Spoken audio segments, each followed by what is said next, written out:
Hello everyone, welcome back to my channel. నేను ఈ వీడియోలో ఆఫ్ఘనిస్తాన్ దేశంలో నిర్మిస్తున్న అతిపెద్ద ఆర్టిఫిషియల్ రివర్ అంటే కృత్రిమ నది గురించి చెప్పబోతున్నాను. మీకు ఈ వీడియో కనుక నచ్చినట్లయితే లైక్ చేయండి, షేర్ చేయండి. అలాగే మా ఛానల్ని సబ్స్క్రైబ్ చేసుకోండి. Let's get in to the video. Afghanistan దేశంలో ఉన్న ప్రజలందరికీ ఇది గర్వించతగ్గ విషయం అనే చెప్పాలి. ఎందుకంటే కొన్ని సంవత్సరాల ముందు ఆ దేశం భయంకరమైన యుద్ధాన్ని చవిచూసింది. తాలిబన్లు ఆ దేశాన్ని 2021లో ఆక్రమించి అక్కడ తమ ప్రభుత్వాన్ని ఏర్పాటు చేశారు. అదే సమయంలో మొత్తం ప్రపంచం ఆఫ్ఘనిస్తాన్ ఆర్థిక సంక్షోభం నుంచి ఎలా బయటపడుతుంది అని అనుకున్నారు. అంతేకాకుండా తాలిబన్లు ఆ దేశాన్ని ఆక్రమించుకొని ఇప్పటికే 2 సంవత్సరాలవుతుంది. ఈ రెండేళ్లలోనే ఇలాంటి ఒక పెద్ద ప్రాజెక్ట్‌ను మొదలుపెడతారని ఎవ్వరూ ఊహించలేదు. అమెరికా ఆ దేశాన్ని వదిలి వెళ్ళాక కేవలం అమెరికానే కాదు, మొత్తం ప్రపంచం ఈ విషయాన్ని చూసి ఇప్పుడు ఆశ్చర్యపోతుంది. అమెరికా ఆఫ్ఘనిస్తాన్‌కి అందే విదేశీ ఆర్థిక సహకారాన్ని ఆపేసినప్పటికీ, ఆఫ్ఘనిస్తాన్ ప్రభుత్వం ఎటువంటి విదేశీ ఆర్థిక సహకారం లేకుండా, అలాగే ఎటువంటి అధునాతన ఇంజినీర్లు లేకుండా ఇంతటి మెగా ప్రాజెక్ట్‌ని తలపెట్టడం ఆశ్చర్యపరిచే విషయం. ఇప్పటికే ఇందులో 50% పని పూర్తయింది. ఈ ప్రాజెక్ట్ పేరు కోస్టియా కాలువ. ఇది ఒక కృత్రిమ నది. ఈ ప్రాజెక్ట్ గనక పూర్తయిందంటే ఇది ప్రపంచంలోనే అతి పొడవైన మరియు పెద్ద నీటిపారుదల కాలువల్లో ఒకటవుతుంది. కోష్తియా కాలువ అంటే ఏంటి? అది ఎందుకు నిర్మించబడుతుంది? అలాగే ఆఫ్ఘనిస్తాన్ లాంటి ఒక దేశానికి ఇది ఎలా ఉపయోగపడుతుందో ఇప్పుడు చూద్దాం. దీన్ని నార్త్ ఆఫ్ఘనిస్తాన్‌లో నిర్మిస్తున్నారు. ఇది పూర్తయిన తర్వాత 285 కిలోమీటర్ల పొడవు, 125 మీటర్ల వెడల్పు, అలాగే 8.5 మీటర్ల లోతు ఉంటుంది. ఈ కృత్రిమ నదిని ఆక్సిస్ నది అని కూడా పిలుస్తారు. ఈ నది ఆముద్రి నుండి ప్రారంభమయ్యి బాల్క్ ప్రావిన్స్ నుండి వెళ్తుంది. 2022 నుంచి జుజూన్ ఫియాబ్ ప్రావిన్స్ మీదుగా వెళ్తుంది. దీనికోసం ఇక్కడ 5,500 కార్మికులకు పైగా పనిచేస్తున్నారు. 3,300కు పైగా వివిధ రకాల యంత్రాలు పనిచేస్తున్నాయి. ఈ కృత్రిమ నది మొదలవుతున్న ప్రాంతం ఆముద్రియా. ఇప్పటికే ఈ ఆముద్ర నుంచి వచ్చే నీటిని ఆఫ్ఘనిస్తాన్‌తో పాటు అక్కడి పొరుగు దేశాలైన తజికిస్తాన్, ఉజ్బెకిస్తాన్ కూడా పంచుకుంటున్నాయి.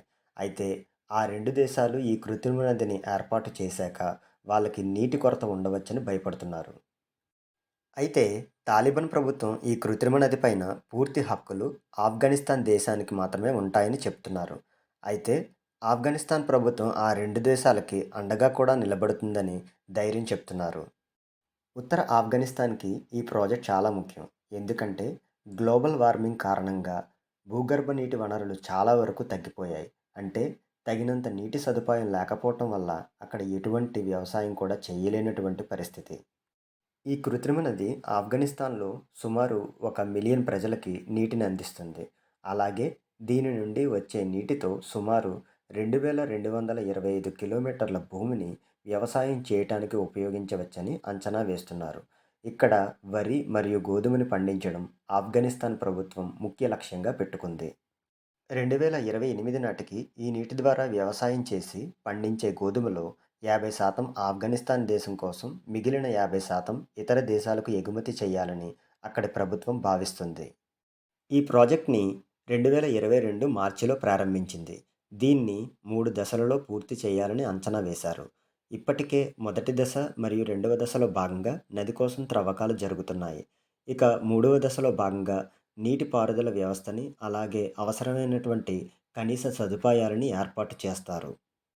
ఈ project Afghanistan national corporation department చేత నిర్వహించబడింది.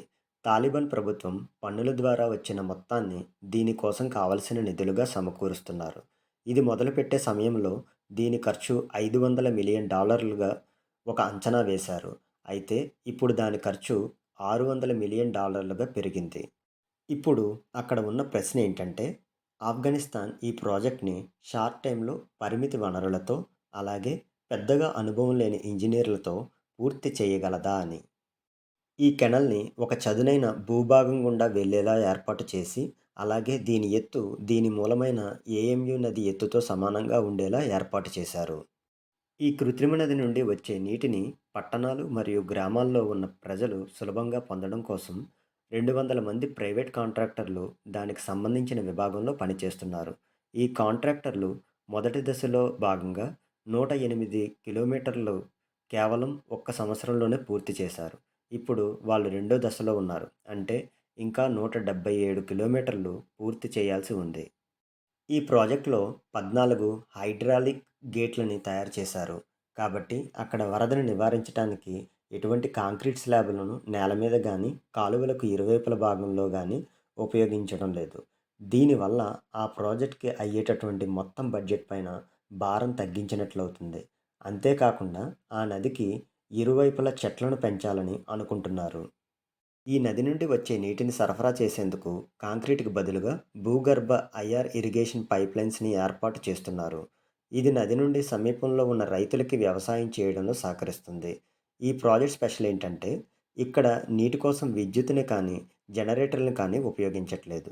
అందుకు బదులుగా సోలార్ ప్యానెల్స్ని పెద్ద ఎత్తున ఏర్పాటు చేస్తున్నారు. వీటి వల్ల నీటి పంపులకే కాదు, చుట్టుపక్కల ఉన్న ఇల్లు అలాగే వర్క్షాపులకు కూడా 24 గంటలు విద్యుత్ లభిస్తుంది.